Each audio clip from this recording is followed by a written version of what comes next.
Hvad så alle sammen og velkommen til, hvad der nok bliver en lidt anderledes video i forhold til, hvad vi normalt ser her på min kanal.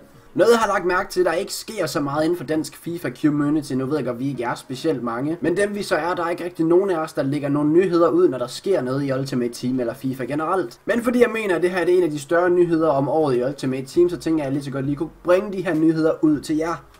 Som EA selv så fint skriver det, så siger de, at Footies er en begivenhed, hvor FIFA-fællesskabet får muligheden for at stemme på deres favoritspillere i 11 forskellige kategorier. Hver vinder får et særligt lyserødt kort med forbedrede færdigheder. Og det giver altså dig mulighed for at stemme for det kort, du gerne vil have i FIFA. Vi så det tilbage i FIFA 15, hvor der var utrolig gode spillere, blandt andet Ronaldinho, som desværre ikke er her i år. Vi skal nok komme ned til de 11 kategorier, og hvem jeg ikke mindst stemmer på senere. Og for at fortælle jer mere om det lyserøde kort, så kan I se, at der står her fra den 22. juli til den 29. juli vil de 44 nominerede spillere kun findes i pakker som særligt lyserødt kort med normale færdigheder. Det vil altså sige, at I kan se, at vi har Mesut Özil 88 rated. Han er pink, men han er ligesom hans normale kort også på 88 rated. Men så siger det så også, at de her lyserøde kort, de er ret vigtige i det kortene, for de vindende spillere automatisk opgraderes. Så tænk dig grundigt om, før du sælger dem på markedet, siger de også, og jeg kan kun give dem 100% ret. Og hvis du skulle være så heldig at få et af de her lyserøde kort, så ligesom tidligere nævnt, pas på det her kort og tænk at gøre det om, før du sælger det. Fordi der står jo netop her, at alle Footies vindere får forbedret deres færdigheder og får en guldkant omkring deres kort som symbol på den her bedrift. Så hvis du har et vindes Footies kort i din klub, bliver det altså automatisk opgraderet. Så jeg tænker bare, at vi skal komme ned og kigge på, hvem der er nomineret i de forskellige kategorier, og ikke mindst se, hvilke kategorier vi har arbejdet med i år. Den første kategori er ikke overraskende, hvor vi er nede i målet. Kategorien hedder Brick Wall. Vi har altså Leno, Handanovic, Lloris og Ter Stegen, og hvis vi ruller lidt ned, kan vi nok se dem lidt bedre. Og det er så sådan, deres normale kort, de ser ud. Og så skal man tænke, hvem vil du egentlig gerne have skal opgraderes? Vi har Leno, og vi har Handanovic som mine to favoritter. Jeg tror nok, jeg går med... Den er faktisk tæt. Jeg tror, jeg går med Leno. Selvom det er mærkeligt, fordi vi har jo egentlig Neuer, der også er fra Tyskland i Bundesligaen. Men Handanovic har vist flere informs end Leno, så deres kort kommer til at blive stort set lige gode. Jeg går med Leno. Men igen, får du Handanovic, vil du måske også beholde ham i tilfælde, af ham, der vinder. Det bliver nok Lloris, der vinder, når jeg tænker over det. For han har vist ikke rigtig nogen informs. Så det kan godt være Lloris, der vinder. Det kan også nemt være Ter Stegen. Det er ikke en kategori, jeg er 100% sikker på. Jeg stemmer på Leno, fordi han er nok at den målmand af dem her, jeg bedst kan lide. Getstock ind, det er nok noget med tackle. Det er det sørme også. Nu er vi altså på den defensive midtbane. Og den her, ja okay, vi har Cattermole og Nigel de Jong. Altså igen, får du dem, så kan du godt sælge dem med det samme. De kommer ikke til at blive opgraderet. Så skal det være en eller anden footwiz, der kommer til at lægge noget ud omkring Cattermole. Vi har Kadir, og vi har Luis Gustavo. Luis Gustavo brasilianer, og hvem vil ikke have en brasilianer i et special card? Især en defensiv brasilianer. Ikke den her offensiv med deres Kaká's 92 I man of the match eller sådan noget. Det er altså en defensiv spiller fra Brasilien. Det er vigtigt. Og Kadir han er ikke nok pace til folk, de vil gide at bruge ham. Altså som sagt, Serie A, der er utrolig gode defensive midtbaner. Der vil du ikke gå med Kadir. Tyskland, der kan det godt være en mulighed. Men så, jeg kan ikke rigtig se Kadir, han vinder den her. Jeg vælger at gå med Luis Gustavo. Det er det personligt det kort, jeg bedst kan lide af dem her. Og hvis du får en Luis Gustavo, ud fordi han er nomineret, så vil jeg helt klart beholde den indtil den 29. hvor jeg satser på, at han får en opgradering. Så lad os se. Nu kommer vi ned til den kategori, der vil nok betyder mest for mig måske. Vi har Skillers Delight. Vi har Magidi, Bolasie, Nani og Maxim. Igen, vi kan hurtigt udelukke Maxim og Magidi. Der er bare ikke nogen grund til at bruge dem. Jeg synes, Bolasie han er rigtig god. Han er nok den bedste af dem her. Måske er Nani lige så god, men fordi Bolasie er så stærk som han er, så synes jeg faktisk, han er bedre end Nani. Men Nani, det er altså et nyt kort i Valencia. Og det er et helt nyt kort i Valencia, så kunne han godt bruge en inform. Og han har jo, altså Bolasie har allerede en inform, så jeg tror, jeg giver den til Nani. Igen, skulle du være så heldig at få Nani, så vil jeg nok beholde den, da det måske er ham, der vinder. Okay, nu er vi nede i den næste kategori. Det er 4. Der er et kort her. Har I set fra skråt til slot, så ved I godt, hvilket kort jeg stemmer på. Det er selvfølgelig Hakan Calhanoglu. Igen, Sigurdsson og Kvaratskhelia kommer ikke til at vinde den. Det tror jeg i hvert fald ikke på. Det kommer nok til at blive mellem Hernanes og Calhanoglu. Og Calhanoglu er også 5 stjerner svag fod. Okay, det har Hernanes også. Det er egentlig 2 kort, der minder meget om hinanden. Jeg synes dog, Calhanoglu er klart bedst. Igen, den kommer nok til at blive tæt. Får du en Hernanes i din pakke, vil jeg nok også måske beholde ham. Men Calhanoglu i hvert fald ham, jeg stemmer på. Igen, der er nok mange, der er uenige, men hans langskud er jo sindssygt. Hvis du ikke har set min fra skråt til slot serie, så har du gået glip af nogle sindssygt langskud. Så nu kommer vi ned til en kategori, jeg er fuldstændig ligeglad med. Vi har Head First, det er selvfølgelig hovedstød. Vi har Adjuris, Slimani, De Jong og Mandzukic. Jeg er så ligeglad. Skal vi ikke bare komme videre? Giv den til Adjuris, så han kan blive 104 i hovedstød. Jeg er ligeglad, hvem der vinder. Det er ikke en spiller jeg kommer til at bruge. De har vel, jeg tror, de har 2 stjerner Fender alle sammen. Så jeg kan ikke bruge dem. Two-Footed Master, den havde vi også sidste år. Og der var Christian Eriksen også nomineret. Okay, vi har også Petticic. Problemet er, Petticic han er kendt. Så jeg ved ikke, hvor nyttig han bliver. Ben Yedder har en Team of the Season. Som folk, og den er ikke engang så dyr igen, så folk de vil hellere bruge hans Team of the Season, i stedet for det her footage-kort, fordi det bliver ikke højere rated end hans Team of the Season. Jeg tror, det bliver Eriksen, der vinder. Kroos har også en Iron Man of the Match, og han er kun 56 pace, han er kun 60 stjerner svag eller skills og sådan noget. Eriksen, det er bare en spiller, der ikke, han har vel 2 informs. Hvorfor ikke give ham den tredje inform, hvis man kan sige det på den måde, altså en footage. Så bliver den nok 87 rated. Det kan godt være, han har 3 informs, jeg ved faktisk ikke. Jeg tror måske 87-86 rated Christian Eriksen, hvis han får den her footage. Galt kort, det vil jeg gerne have. Nu er han også dansker, desværre. Han er en Tottenham-spiller. Men jeg tror også, at Eriksen kommer til at vende den her. Jeg ved ikke, om det bliver komfortabelt. Okay, det her det er i hvert fald en ny kategori, lader det til. Og det bliver nok en popularitetskonkurrence, kan jeg forestille mig. Vi har 2 fra Roma, 1 fra Chelsea og 1 fra Buffon, 1 fra Juventus. Og vi har altså Di Rossi og Totti. Jeg kan ikke forestille mig, at Di Rossi han skulle vinde ud for popularitet, fordi så lang tid har han heller ikke været i Roma. Men vi har Terry, der er en Chelsea-legende, Totti, der har været plus 20 år, eller sådan noget, i Roma, og Buffon, Juventus-legende. Jeg ved, Buffon er ikke en specielt populær mand i FIFA, fordi han er lord. John Terry, 34 pace, ubrugeligt, du kan ikke rigtig bruge ham. Totti, 38 pace, Jesus Christ, vi ender jo med at vælge Di Rossi, fordi det er ham, der har det kort, man kan finde på at bruge, og de andre er godt nok større legender end Di Rossi han er, men de andre kort kan du ikke finde på at bruge. Det kunne jeg i hvert fald ikke personligt. Også fordi jeg er ret sikker på, at Buffon også har en Team of the Season. Det kan godt være, at jeg tager fejl der. Han har rimelig mange informs. Der er ikke rigtig nogen af dem, der er gode, synes jeg. Så hans footage bliver nok heller ikke specielt god.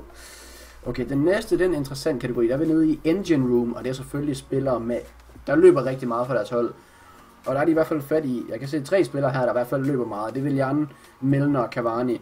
Og så Junusovic. Jeg ser ikke Werder Bremen så meget, så jeg ved ikke, hvor han løber for sit hold. Den oplagte her, det er selvfølgelig at stemme på Willian. Willian er den eneste her, der har 4 stjerner Fender. Han er fra Brasilien. Han er 89 pace, det vil sige, han nok fra omkring 91-92 eller sådan noget. Jeg mener også, han har en inform nemlig i pace. Hvis han også får den her footage, fordi han har en inform, så vil hans footage nok blive højere rated. Cavani, han fik en footage sidste år. Og det tror jeg ikke rigtig, folk brugte den ikke. Så jeg kan kun se, at de Willian, der kommer til at vinde, hvis jeg skal være ærlig. Jeg kan ikke rigtig se, hvem ellers der skulle vinde her, udover Cavani, fordi højst rated. Men der er ikke nogen, der kommer til at bruge Milner. Der er ikke nogen, der kommer til at bruge Junusovic. Det skulle være på grund af hans syge frispark. Men ja, så er vi nede. Kategori nummer 9. Okay, den var der heller ikke sidste år. Most improved, altså mest forbedrede spillere. Og alle er i Premier League. Det siger måske en del om, hvilken Premier League sæson vi havde. Vi har Mahrez, Dele Alli, Jamie Vardy og Eric Dyer. Og den er ret nem for mig. Det skal jeg gerne indrømme. En af de spillere, der bare er en fornøjelse at spille med i FIFA, det er altså Riyad Mahrez. Jeg synes ikke Dele Alli er specielt god i FIFA. Jeg synes Jamie Vardy, han er rigtig dygtig, fordi han er både stærk og hurtig og afslutter kynisk nok. I hvert fald hans Team of the Season og hans record breaker. Og Eric Dyer kommer du ikke til at bruge. Det bliver nok et guldkort, men jeg ret, det tror også han har. Han har en Team of the Season, der er 74 rated. Så kan det være, at han får et guldkort nu. Mahrez, han har 93 rated, hans Team of the Season. Det bliver den her ikke. Den bliver nok 84 eller sådan eller andet. Måske 85. Så det er måske lidt meningsløst at stemme på ham. Jeg giver stadigvæk min stemme til Mahrez, fordi for det første, han den har fortjent det. Det tror jeg godt, vi kan blive enige om. Og så han er også bare det bedste kort, ifølge mig. Så den vi giver, okay. Vi giver den til Mahrez. Næste, I ved godt, hvem jeg stemmer på. Det er The Maestro. Come on, ved I, hvem jeg stemmer på? Vi stemmer på B med Özil. Vi kan lige hurtigt gå dem igennem. David Silva er ikke specielt populær mere. Han har været okay populær tidligere i FIFA. Føler ikke rigtig hypen er der mere. Pjanic, han er både informs, han har en Team of the Season, og han er ikke specielt god. Jeg ved godt, det her det er Juventus-kort. Det kan ændre stemmerne en del, at det ikke er et Roma-kort. Jeg tror dog, igen, at han nok stadigvæk er den, der får mindst stemmer. Kevin De Bruyne har også så mange informs, og er man of the match, og normal man of the match har han vist også, eller sådan noget andet. Han vil uden tvivl nok få det bedste kort, De Bruyne.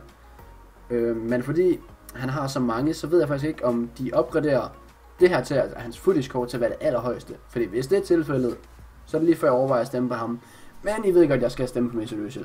Hans Team of the Season er også fantastisk, men den er også dyr. Det her det giver altså mulighed for at få en 91 rated Mesut Özil til nok 150.000 coins. Det er jo i hvert fald noget man kunne overveje, så jeg giver mig et stemme til Mesut Özil. Men får du De Bruyne, vil jeg nok beholde ham, for det er nok ham, der kommer til at vinde. Så har vi Klaas is Permanent. Igen, den her den er nok også ret nem. Jeg ved godt, Castro nok skal prøve at få folk til at stemme på Chicharito, altså Hernandez her. Eto'o, det er nok mere Swayback, der vil få folk til at stemme på ham. Og så har vi Lassana Diarra, der bare ikke kommer til at tiltrække stemmer. Men det her, det er en sikker vinder. Får du ham, behold ham. Han kommer til at blive opgraderet. Ben Arfa, han har 5 stjerner finder. Han er cam, han er opgraderet, og han er skiftet til PSG, så det han linker altså op til Di Maria, og til Zlatan, og til Matuidi. Så behold Ben Arfa, hvis du får ham, for han kommer uden tvivl til at vinde den her. Medmindre der sker et eller andet vildt med Castro Streamer og Chicharito, men det tror jeg ikke på. Det tror jeg ikke. Så har vi 7 plus 4. Vi har simpelthen matematik til sidst. Det giver 11. Inden before det giver 10. Okay, vi trykker send. Og så har vi altså valgt alle vores spillere, hvis den gad trykke send. Der var 11 kategorier, som vi sagde i starten. Og så har jeg i hvert fald afgivet mine stemmer. Jeg håber selvfølgelig også, at du vil afgive dine. Du skal ikke stemme det samme som mig, hvis du ikke føler for det. Hvis du vil stemme på De Bruyne i stedet for Özil, så gør det. Men i hvert fald, jeg lægger altså et link til den her EA hjemmeside nede i beskrivelsen, og så kan du gå ind og give din stemme til kende. Og så må vi jo se, hvem der kommer til at vinde de her footies om en uge. Som sagt, får du et footies kort nu, ja, så tænk over, hvor populær kortet er. Får du Lassana Diarra, så kan du godt sælge ham med det samme. Men du skal huske, det har samme rating som det normale kort, så der er nok ikke den største prisforskel. Så ja, jeg vil i hvert fald ønske held og lykke, hvis I skal ud og åbne pakker for at få de her footies. Og så ellers god afstemning, hvis man kan sige det sådan. Det er nok det sidste hype, vi ser i FIFA 16, så nyd det, mens I kan. Sidste år, der varede det ikke så lang tid. Men det I måske også skal se frem til, det skete sidste år, at holde øje med jeres accounts. For det sidste år, der lagde EA lidt af de her lyserøde kort ind på tilfældige accounts. Jeg fik personligt footies-kort på 2 ud af 5 accounts sidste år. Så det nåede jeg rimelig godt af. Det var Cavani og Sturridge. Og i år er der altså rimelig gode spillere at vælge imellem. Så hold øje med dine accounts, hvis EA siger, at de lægger spillere ud. Gå ind og stem. Og som sagt, kunne du lide den her video, så husk selvfølgelig at smide en stor like. Og hvis du eventuelt gerne vil have, jeg skal prøve at lave nogle flere af de her videoer, hvor jeg prøver at give min mening til, ikke så meget mening, men der har vi ligesom en anden serie, der kan bruges til det, men hvor jeg fortæller om nogle nyheder inden for FIFA. Jeg ved godt, at videoen den er blevet lang, jeg ved godt, at jeg stadigvæk har snakket hurtigt, selvom videoen har været lang, men som sagt, kunne du lide den, smid en like, ny på kanalen, abonner, og ellers så smid en kommentar nede i kommentarfeltet, hvad du synes om footies, og eventuelt hvis du får nogle af dem indpakke, og ellers så var det alt derfra. Vi ses næste gang. Hej hej.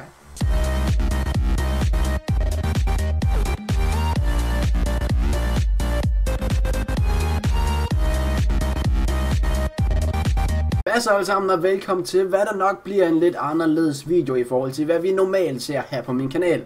Noget jeg har lagt mærke til, der ikke sker så meget inden for dansk FIFA community. Nu ved jeg godt, vi ikke er specielt mange, men dem vi så er, der er ikke rigtig nogen af os, der lægger nogle nyheder ud, når der sker noget i Ultimate Team eller FIFA generelt. Men fordi jeg mener, at det her er en af de større nyheder om året i Ultimate Team, så tænker jeg lige så godt lige kunne bringe de her nyheder ud til jer.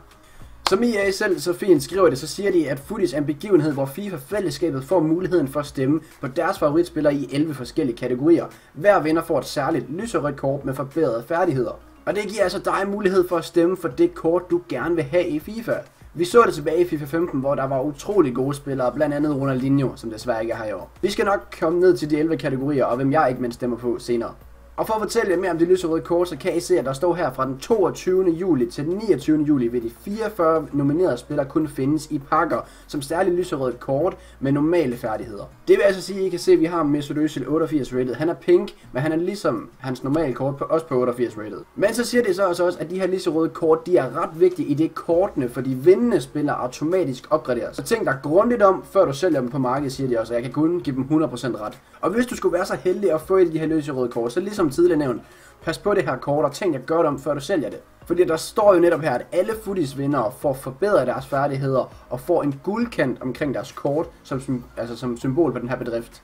Så hvis du har et vindes footies kort i din klub, bliver det altså automatisk opgraderet. Så jeg tænker bare, at vi skal komme ned og kigge på, hvem der er nomineret i de forskellige kategorier, og ikke mindst se, hvilke kategorier vi har arbejdet med i år. Den første kategori er ikke overraskende, hvor vi er nede i målet. Kategorien hedder Brick Wall. Vi har altså Leno, Handanovic, Loré og Ter Stegen, og hvis vi ruller lidt ned, kan vi nok se dem lidt bedre.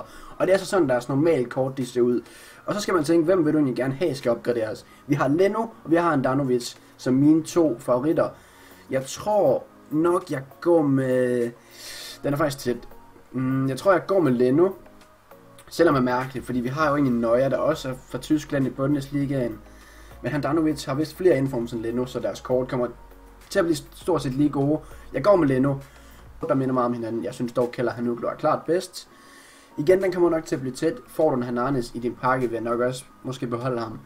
Men Keller Hanoglu er i hvert fald ham, jeg stemmer på. Igen, der er nok mange, der er uenige, men hans langskud er jo sindssygt. Hvis du ikke har set min Fra Skot til Slot serie, så har du gået glip af nogle sindssyge langskud.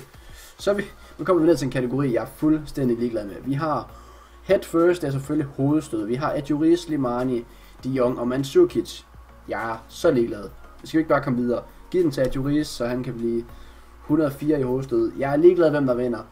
Det er ikke en spiller, jeg kommer til at bruge. Jeg tror, de har 2 stjerner finder alle sammen. Så jeg kan ikke bruge dem. Two-footed master, den havde vi også sidste år. Og der var Christian Eriksen også nomineret. Okay, vi har også Perisic. Problemet er, at Perisic han er kendt, så jeg ved ikke, hvor nyttig han bliver. Ben Yedder har en Team of the Season, og den er ikke engang så dyr igen, så folk de vil hellere bruge hans Team of the Season, i stedet for det her footage-kort, fordi det bliver ikke højere rated end hans Team of the Season. Jeg tror, det bliver Eriksen, der vinder. Kroos har også en Iron Man of the Match, og han er kun 56 pace, han er kun 60 stjerner svag eller skills og sådan noget. Eriksen, det er bare en spiller, der ikke... Han har vel 2 informs. Hvorfor ikke give ham den 3. inform, hvis man kan sige det på den måde, altså en footies. Så bliver den nok 87 rated. Det kan godt være, han har 3 informs. Jeg ved faktisk ikke. Jeg tror måske 87-86 rated Christian Eriksen, hvis han får den her footies. Galt kort. Det vil jeg gerne have. Nu er han også dansker. Desværre. Han er en Tottenham-spiller. Men jeg tror også, Eriksen kommer til at vende den her. Jeg ved ikke, om det bliver komfortabelt. Okay, det her det er i hvert fald en ny kategori, lader det til, og det bliver nok en popularitetskonkurrence, kan jeg forestille mig. Vi har 2 fra Roma, 1 fra Chelsea og 1 fra Buffon, 1 fra Juventus. Og vi har altså Di Rossi og Totti. Jeg kan ikke forestille mig, at Di Rossi han skulle vinde ud fra popularitet, fordi så lang tid har han heller ikke været i Roma. Men vi har Terry, der er en Chelsea-legende, Totti, der har været plus 20 år, eller sådan noget, i Roma, og Buffon, Juventus-legende. Jeg ved, Buffon er ikke en specielt populær mand i FIFA, fordi han er lord. John Terry, 34 pace, ubrugelig, du kan ikke rigtig bruge ham. Totti, 38 pace. Jesus Christ, vi ender. Men igen, får du Handanovic, vil du måske også beholde ham i tilfælde, der er ham, der vinder. Det bliver nok Lloris, der vinder, når jeg tænker over det. For han har vist ikke rigtig nogen informs. Så det kan godt være Lloris, der vinder. Det kan også nemt være at tage stikken. Det er ikke en kategori, jeg er 100% sikker på. Jeg stemmer på Leno, fordi han er nok den målmand af dem her, jeg bedst kan lide. Get stuck in, det er nok noget med tackle, det er det sørme også. Nu er vi altså på den defensive midtbane. Og den er, ja okay, vi har Kattemål og Nigel de Jong. Altså igen, får du dem, så kan du godt sælge dem med det samme. De kommer ikke til at blive opgraderet. Så skal det være en eller anden footwiz, der kommer til at lægge noget ud omkring Kattemål. Vi har Kadir, og vi har Luis Gustavo. Luis Gustavo er brasilianer, og hvem vil ikke have en brasilianer i et special card? Især en defensiv brasilianer. Ikke den her offensiv med deres Kakas 92 Iron Man of the Match eller sådan noget. Det er altså en defensiv spiller fra Brasilien. Det er vigtigt. Og Khedira han har ikke nok pace til folk, de vil gide at bruge ham. Altså som sagt, Serie A, der er utrolig gode defensive midtbaner. Der vil du ikke gå med Khedira. Tyskland, der kan det godt være en mulighed. Men så... jeg kan ikke rigtig se Khedira, han vinder den her. Jeg vælger at gå med Luis Gustavo. Det er det personligt det kort, jeg bedst kan lide af dem her. Og hvis du får en Luis Gustavo, ud fordi han er nomineret, så vil jeg helt klart beholde den indtil den 29. hvor jeg satser på, at han får en opgradering. Så lad os se. Nu kommer vi ned til den kategori, der vil nok betyder mest for mig måske. Vi har Skillers Delight. Vi har Magidi, Bolasi, Nani og Maxim. Igen, vi kan hurtigt udelukke Maxim og Magidi. Der er bare ikke nogen grund til at bruge dem. Jeg synes, Bolasi han er rigtig god. Han er nok den bedste af dem her. Måske er Nani lige så god, men fordi Bolasi er så stærk som han er, så synes jeg faktisk, han er bedre end Nani. Men Nani, det er altså et nyt kort i Valencia. Og det er et helt nyt kort i Valencia, så kunne han godt bruge en inform. Og han har jo, altså Bolasi har allerede en inform, så jeg tror, jeg giver den til Nani. Igen, skulle du være så heldig at få en Nani, så vil jeg nok beholde den, da det måske er ham, der vinder. Okay, nu er vi nede i den næste kategori. Det er 4. Der er et kort her. Har I set Fra Skot til Slot, så ved I godt, hvilket kort jeg stemmer på. Det er selvfølgelig Hakan Calhanoglu. Igen, Sigurdsson og Quagliarella kommer ikke til at vinde den. Det tror jeg i hvert fald ikke på. Det kommer nok til at blive mellem Hernanes og Calhanoglu. Og Calhanoglu er også 5 stjerner svag fod. Okay, det har Hernanes også. Det er egentlig 2 kort, der har fortjent det. Det tror jeg godt, vi kan blive enige om. Og så, han er også bare det bedste kort, ifølge mig. Så den vi giver, okay. Vi giver den til Mares. Næste, I ved godt, hvem jeg stemmer på. Det er The Maestro.